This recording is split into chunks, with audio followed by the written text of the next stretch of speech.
television station on Space to Ground. Welcome to Space to Ground, your weekly look at what's happening on board the International Space Station. I'm Dan Hewitt.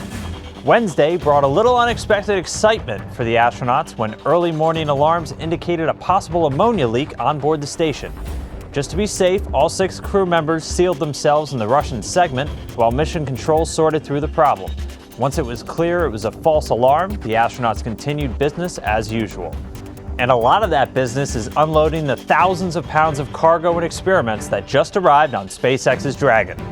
The resupply ship arrived on Monday and was grappled using the robotic arm. Once attached, the hatches were opened and the crew got right to work unloading and conducting some of the time-sensitive science experiments that made the trip up.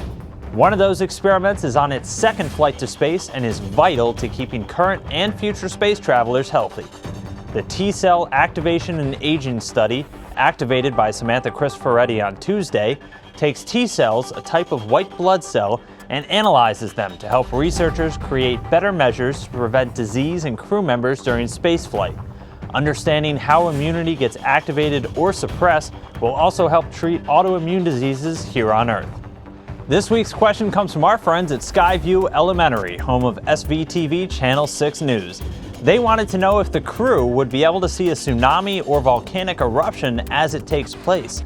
Well, the answer is yes, and here is some pretty stunning proof. Astronauts take hundreds of thousands of images of planet Earth, and sometimes they catch the more extreme side of nature, ranging from volcanoes and forest fires to hurricanes and massive lightning storms.